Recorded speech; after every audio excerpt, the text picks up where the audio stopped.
The US is almost certainly in a recession. We had the first 2 quarters of 2022 negative GDP growth, 2 quarters in a row. That's the rule of thumb definition of a recession. I understand that the decision is made by the National Bureau of Economic Research in Cambridge, Massachusetts. It's a panel of, I think, 9, kind of PhD level economists.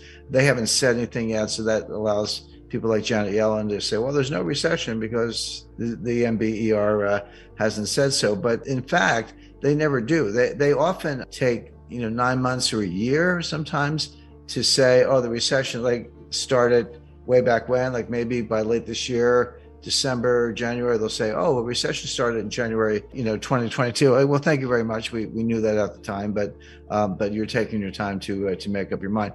Third quarter, jury's out. Third quarter's over. The data's not in. You kind of get mixed messages on that. We'll see. We'll know at the end of October. But even if the third quarter is slightly positive, which it may be, you're still sort of flattish for the year. So put aside the debate about whether there's technically recession or not.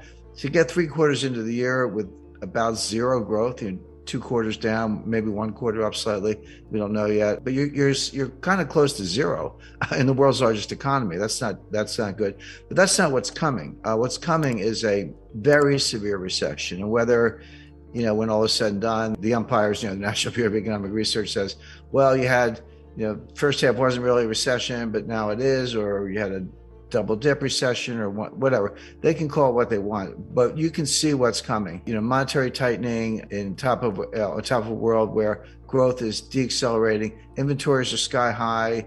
The funny thing about the supply chain is you go back a year, so kind of this time last year, we all remember headline, supply chain's broken down, Junior's cheesecake can't get cream cheese, they can't make cheesecakes, or the shelves are bare. So all true, that was happening at the time, and that's when I started working on the book. But what a lot of purchasing managers did, and inventory managers, they doubled their orders. They said, well, or tripled the orders. They said, well, if the supply chain's breaking down and I want just a normal amount, I better order 3 times as much or twice as much just to get what I want. And they did. Well, what happened was by the summer, some of that pressure had been alleviated, and here come the shipments into the warehouses that are twice as much or 3 times as much as what you needed at the exact same time that the Fed was destroying demand. And so demand drops off a cliff, retail sales drop off a cliff, the warehouses go from being empty to being full to the rafters, and now all that merchandise is sitting there. We've heard this from, Target, I think was the first one to sound the alarm, but a lot of other, distributors, Dollar General and other stores have said the same thing. So what do you do when you're in charge of inventory? You cut prices. You don't want that inventory. It costs a lot of money to keep it in the warehouses, number one. Number two, a lot of it's seasonal. It's like, who wants to buy, a summer dress in December? Not too many people. So they just slash prices. So and that reduces margins and reduces profits. So we're just kind of flying into the face of all that with the Fed tightening rates into weakness. The Fed will be the last to know because they're very model driven and the models are badly flawed, mostly with the Phillips curve, and they're focused on the unemployment rate, which is not a good measure of what's going on in the labor force. So we're flying into a really bad recession. The stock market's starting to get the message, but you've got this pivot narrative. You can't quite get rid of that. Some of the buy the dips people are still around, so count on them to, buy into what could be a horrendous bear market. You got your buy and hold crowd. Remember in 2000, 2001, the NASDAQ dropped 80%. And a lot of people got out, but they said, well, just hold on to it. Well, it did come back, but it took until 2015. I mean, that's a long time. A lot of people died in the meantime. You're waiting 14 years to get back to where you were. So those people are still around, but there is what I call the pivot crowd. So the Fed pivot is a narrative, and it kind of goes like this. Yeah, the Fed's tightening. We see that, but inflation's going to come down really fast. The economy is going to slow down really fast. Both of those things are happening. Inflation, a little less so, but the economic slowdown is there. And the Fed's going to get the wake-up call and have to cut rates. And cutting rates, that's the pivot. They're going to pivot from rate hikes to rate cuts.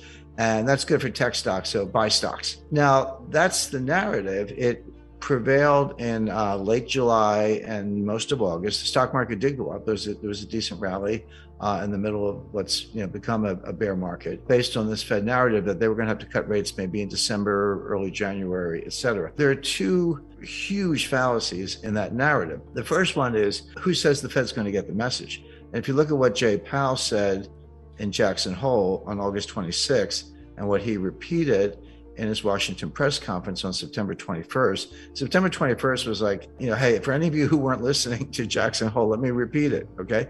We're going to raise rates. We're going to crush inflation.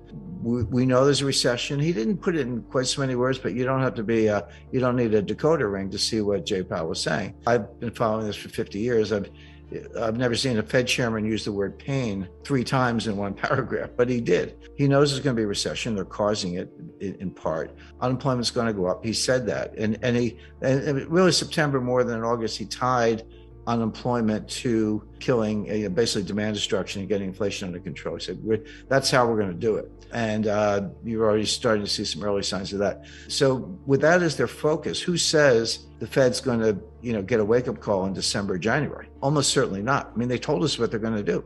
They're going to raise rates in November. They're going to raise them again in December. They're going to raise them again on February 1st. That's the first meeting in the 2023 calendar.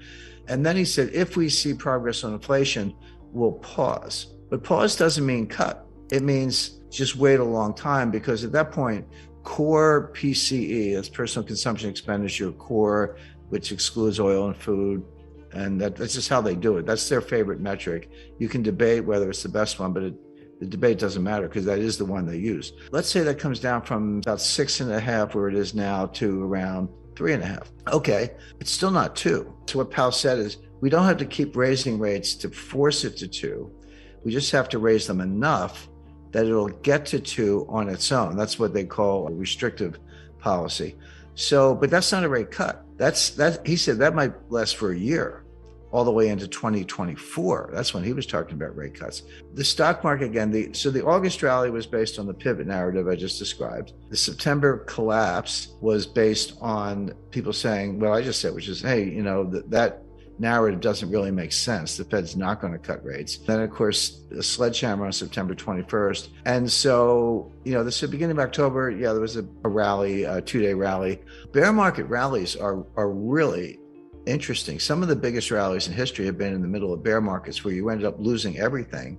But for a couple of days or weeks even, it's, hey, the bottom's in, you buy stocks, et cetera. So you have to watch out for that. So my expectation is the recession's coming. It's going to be really bad. Inflation is going to come down fast, but not quite fast enough for the Fed. They're going to keep raising rates into early 2023, destroying demand, raising unemployment. And we're going to wake up this winter, although you can see it coming today, we're going to wake up this winter with a severe recession, high unemployment, and a much lower stock market.